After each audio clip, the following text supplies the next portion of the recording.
Hi, this is Appliance Doctor here. Today I'm going to show you an issue this Hotpoint or GE models have not draining, and it's usually a common issue with a lot of these dishwashers. The solenoid in the bottom will melt and you'll get a burning smell. And you got to change two components, usually the timer, which is in the console here on top, and I'm going to show you how to change that. But first, I'm going to start off with the solenoid and where it's at. You have to remove the bottom panel here. My dishwasher is not installed at the moment, but I'm going to show you where the part is at and how to get to it.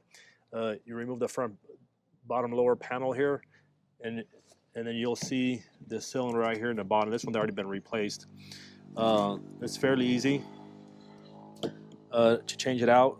So I'm gonna get you a part number of the part and how to get in there. Your first thing, turn off the power, turn off the water, disconnect the wires to it. You're gonna need a couple different tools to get to that. To replace that, you're gonna need these three right here: Phillips screwdriver, a flat little screwdriver, and a pair of pliers for the C-ring to reinstall in there. Once you have the wires removed out of there, you want to get the little C-ring right back in here. I'll get a little close up of it where it's at. Okay, pop that out of there. Do not lose it, because if you lose that little C-ring, you have to special order most likely, and they won't break that easy. But if you force, you'll break it. Once you get the C-ring out of there, you got two screws, which you'll see one on the upper part, right in there, and then one on the lower part behind the spring back here. I'm gonna remove those real quick, and so I can show you.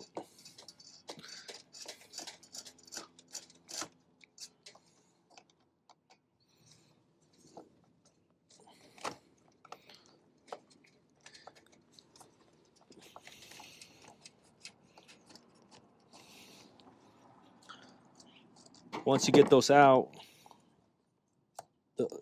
you'll have the plastic little lever I moved up and down.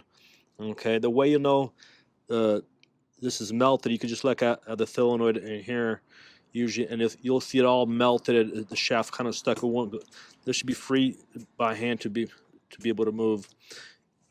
The C-ring's out of there. This lever piece, which is plastic, should come out. Got to wiggle it sometime to get out of there. Once it gets out of there, the cylinder will come right out. Okay, the cylinder is like a piston that goes up and down. Okay, this one's actually good. So this is how you remove it. Same way you pull it out, that's the same way it goes back in there. I'm going to show you how to put it back in. Okay, it's a little tricky. It looks easier, but it's a little tricky. So you kind of got to do two things at one time. You want to get the piston piece in there and the lever piece back on there like that together before you put it on. Then you're gonna need both hands to do this job. I'm gonna show you right there real quick. Don't have much room. Okay. For your first part is gonna get the solenoid in place, put it through the proper hole. Then you're gonna get the little lever and line it up. Okay, and it goes only one way in. You cannot mess it up. It's got a little cut out, and so the shaft, so it goes only one way. You cannot put that backwards. Okay, once you'll see which way it goes in. You put it back in its place. The solenoid will mount. It has like a guide pin in there, which sticks out plastic. Then make sure the little lever it's pushed in all the way, so you can put your C clip back in. Once that's in, you put the two screws, the top one and the lower one in there. Okay, and then you put the C clip. I'm going to show you how to put a C clip on there real quick, because I know that's everybody's biggest challenge. Getting that C clip back in there could be a pain. A lot of times you're on the floor trying to see this in there. You're going to need some lighting good lighting. That's why I'm doing this one outside here to show you how to replace that.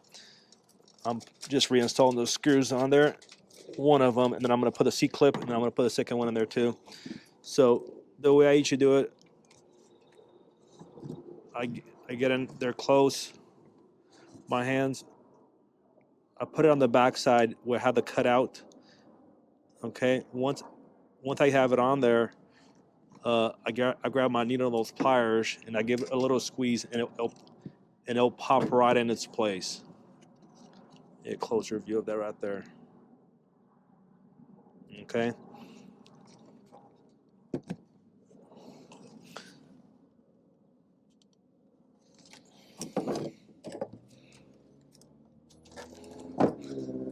And you sometimes might need to try this multiple times until you get it in there. But the C clip goes only one direction, and you cannot put it backwards. Okay.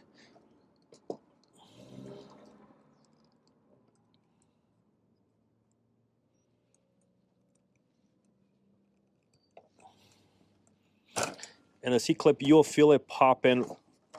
Okay. When you get it in there, if it didn't pop in, it's gonna pop out of there. And you need that in there because if not, your solenoid is going to come loose. So this is how the final product is supposed to look like in there.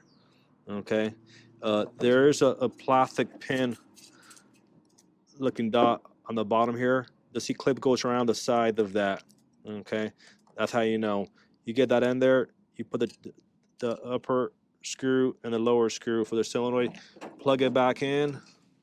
And then I'm going to show you here in a minute how to replace the timer, because you will need to do both of them.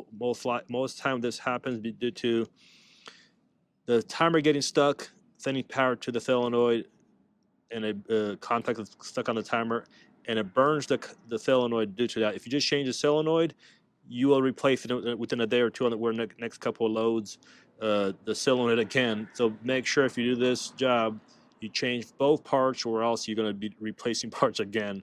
So I'm going to show you here in a minute how to get in there to replace that timer.